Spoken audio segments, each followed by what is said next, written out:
Hello my beautiful weebs and welcome back to another video. Today Otaku Sensei will be recommending the top 10 fantasy anime where the overpowered main character goes to a magic school. If you're new here and happen to enjoy this sort of content, then please don't forget to subscribe as well as turn on the notification bell. And for the people who are already subbed and like the video before it actually starts, know that we appreciate you. Also, we partner with GamerSupps, so if you guys want to buy waifu cups or energy drink mix, make sure to use code OTAKU or click on the link in the description. And it would also be great if you guys follow Otaku Sensei on Twitter. That being said, let's start this video.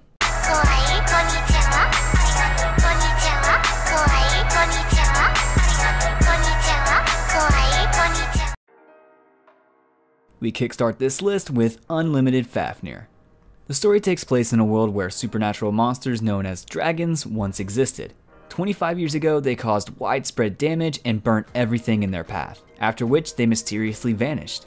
Soon after, girls born with abilities similar to that of the dragons, known as Ds, came into existence. These Ds attend Midgar Academy, an all-girls academy where they can learn to control their powers and use them to battle the dragons. However, many years later, the secret existence of the only male D in the world, Yu Mononobe, gets thrown into light.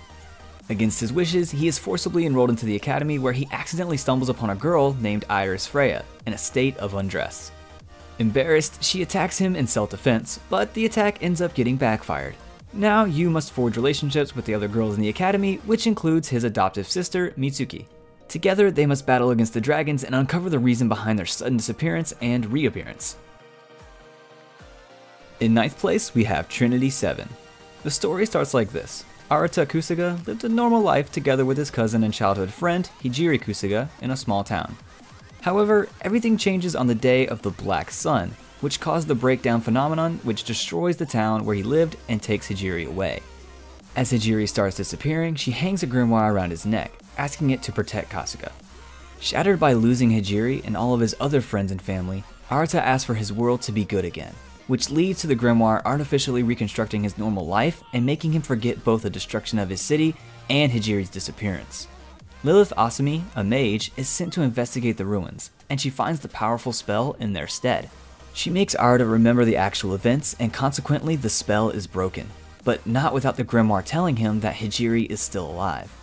Arata decides that his only option is to become a mage himself so he could rescue Hijiri, and so he joins the Royal Biblia Academy, a secret school for mages that deals with magical issues around the world. There he is introduced to the Trinity VII, 7 powerful mages who are at the top of their respective fields, Lilith being one of them, and who will help him in his goal of becoming a powerful magician and learning the truth about Hijiri and the Black Sun. He soon finds out that one of the Trinity VII, Iron, looks almost exactly like his missing cousin, although she shows a completely different personality. In 8th place we have Anevirg, at least I think that's how you say that. The spontaneous opening of dimensional portals to alternate Earths has awakened magical powers in young girls. These girls, known as Progress, use their newfound Exceed abilities to protect their homeworlds from destruction. They gather at the massive Sarin Academy to confront the common enemy threatening all 5 worlds, Ouroboros. In 7th place we have Little Witch Academia. This anime takes place at the Luna Nova Magical Academy, a prestigious school for young girls training to become witches. Having been inspired by a witch named Shiny Charlotte, a girl named Ako Kagari enrolls at Luna Nova Magical Academy to become a witch but struggles due to her non-magical background. This all changes when she discovers the Shiny Rod, a powerful magic relic left behind by Charlotte. The television series follows Ako and her friends Lot and Susie as they experience many magical adventures together and recounts everything seen in the previous films. In 6th place we have Antimagic Academy 35th Test Platoon. In a world plagued by magical dangers and threats, there exist special warriors known as Inquisitors who are tasked with non-violently preventing these threats and nefarious actions.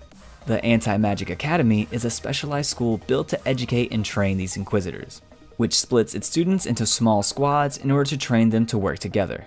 Among these talented squads is the 35th Test Platoon, also known as the Small Fry Platoon, due to its low ranking and incompetent members.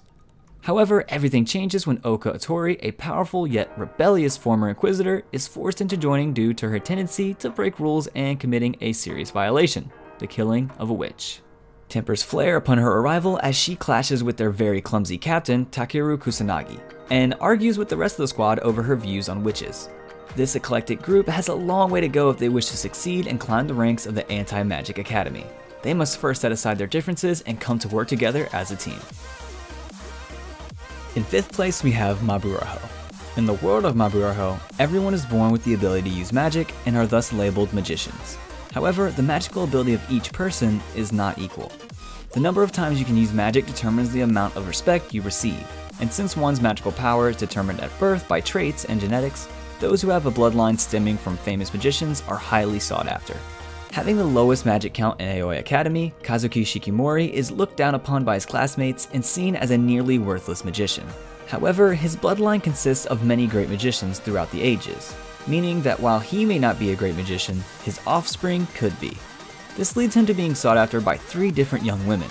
Yuna Miyama, a transfer student who declares herself his wife upon arrival, Rin Kamishiro, a prideful swordswoman of a traditional family who wants to kill him so she will be free to pursue her own desires, and Kuriko Kazesubaki, a member of an influential family who bluntly tries to seduce him for his genes.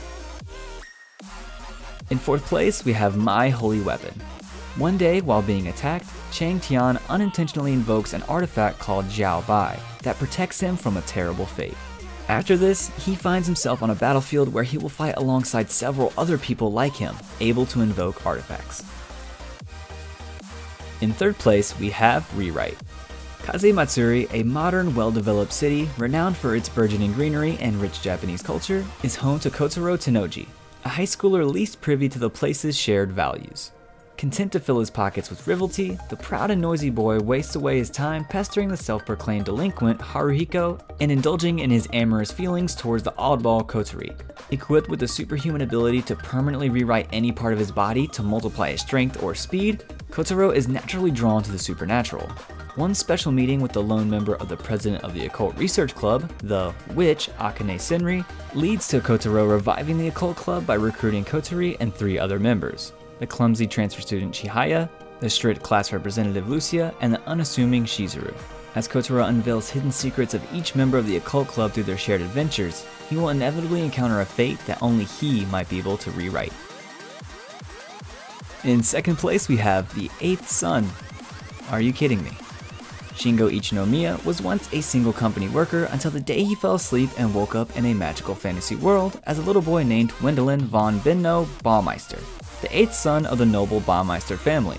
Due to his family being poor, Wendelin is unlikely to inherit anything from his father as the family's lord. Wealth and possessions will go to his eldest brother Kurt, while the rest of his brothers leave the succession to find income by other means. He looks through his father's library and finds a magic testing orb that glows with rainbow colors when he activates it, proving he has an ability to use magic. Alfred, a former court wizard turned restless undead, senses his presence and decides to secretly teach Wendelin everything he knows about magic. Thanks to Alfred, Wendelin becomes a skilled swordsman and mage, leading him to become a famous adventurer known throughout the kingdom. Although his talent could bring prosperity to his family, in his situation it only brought disaster. And Saga of Tanya the Evil is at number 1. In 2013 of modern-era Tokyo, an unnamed atheist Japanese salaryman, in the moment of being murdered by a disgruntled subordinate whom he had fired due to poor performance at work, is confronted by an entity that declares itself to be God, who condemns the salaryman for not having faith. The salaryman disbelieves in its existence, criticizes its various statements from his perspective as an atheist, and mockingly terms it as being X. The entity decides to reincarnate the salaryman into a world where he would face sufficiently difficult circumstances to turn to being X for help. The salaryman is reborn as Tanya Dergorachov. I'm not sure I said that right, but she is an orphan girl in an alternate realities equivalent of Imperial Germany, known as the Empire, in which World War I dragged on into the 1920s.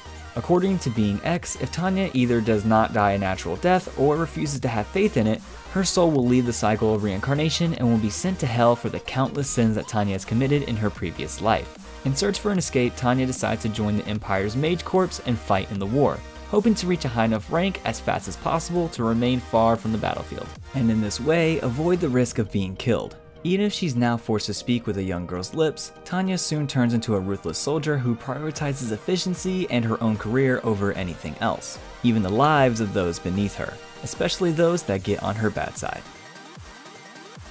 This video ends here, and I want to especially say thank you to all those people who support us through Patreon and channel membership. Also, make sure to follow Otaku Sensei on social media for update related stuff. And remember to use code OTAKU at GamerSubs, link in the description. I hope you enjoyed this list as well as got introduced to new shows, and if you did, then leave a like, share with your buddies, and like always, subscribe and turn on notifications.